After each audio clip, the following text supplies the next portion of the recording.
น้ำโตเมียเห็นหมอลำหนึ่งคำคันพ่อเย่กะเย่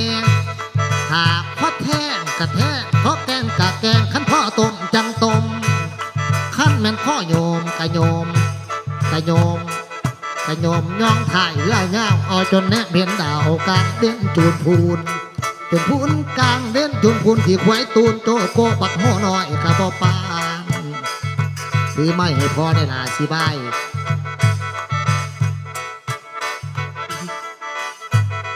โอ้ยก่อนแล้วว่าเป็นตะเด็กหน่อยก่อนแล้วว่าคอยได้ไผคอยได้เจ้านี่เนาะ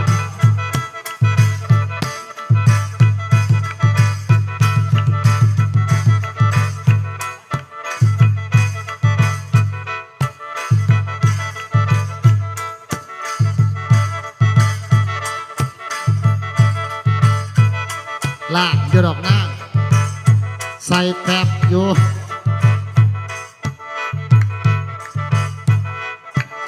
ก็สิใส่เป็ดโก้ขยะมันกัด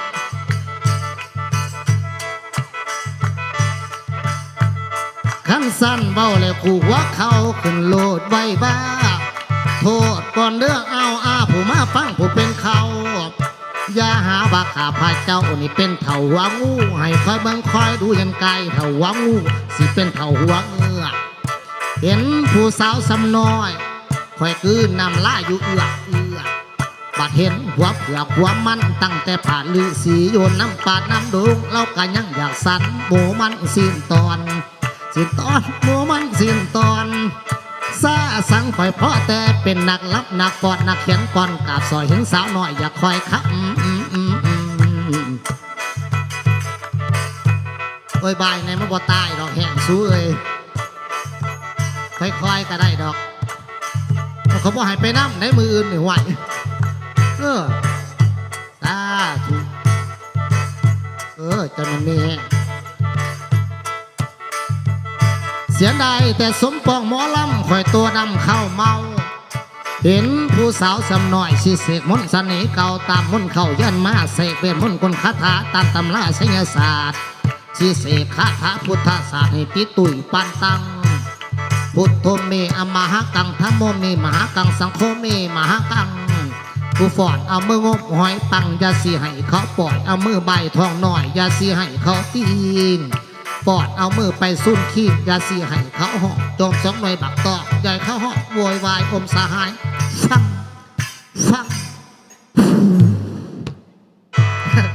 ตายบ่มึงบักเนาะหมอลำ3 คนเพิ่นถึงมุ่นขังดึงแขนจังกะบ่อยู่ดึงแขนจังกะบ่อยู่เป็นเมียผู้ยวมห้องมีบังตอกในอยู่กำ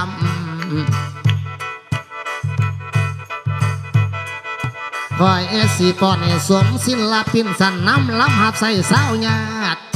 แบ่ง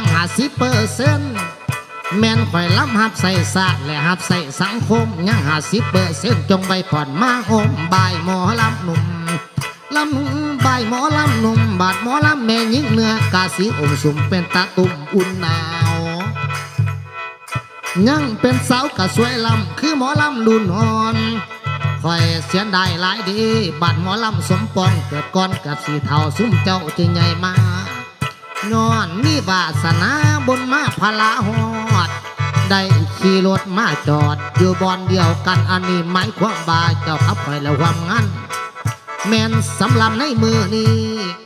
หากบ่มีแนวข้างปะบ้างดอกแปนเป่าเห็นผู้มานั่งเป่าไว้พรเจ้าให้โชคดีให้ตบมือเนี่ยตีข่อยหมอลำมักยองขั้นแม่นมีพวกพี่น้องตบมือเสริมเสยตบมือหล่อส้มเสยสิลำไปเลยจนเลิกจนดื่นคอยมันคนมักยองขั้นแม่นมีคนเสียสิลำหอดมืออื่นจังสิเลิกมีป่าดังนั้นขอไว้พรเอาผู้มานั่งใกล้จงหายเจ็บหายไข้ค่อยพยาน้ำจองตลอดญาติพี่น้องของท่านให้อยู่ดีไว้พรบรรดาทานให้ได้เป็นเศรษฐีมีเงินเป็นตื้อและ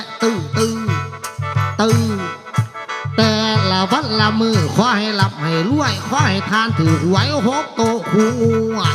ผู้งวดผู้งวดผู้งวดบาทสำหรับผู้สร้างให้พ่อของสวดสวดเด้อใหญ่ๆโนโนเอาพ่อปานหมักโมบ่ทันในพาในพาบ่ทันในพามีเงินเก็บเงินตาเงินโดดาลังเข้ากระเป๋าเจ้าแต่ละปีแต่ว่าขั้นสิเมื่ออีดีให้ขอบายอีกแน่เถื่อเดียวนะจะมีผัวเดี๋ยวบอกขันยังผัวบ่มีแล้วบ่หายใช่จะพบเปลือยย่อนซะบ่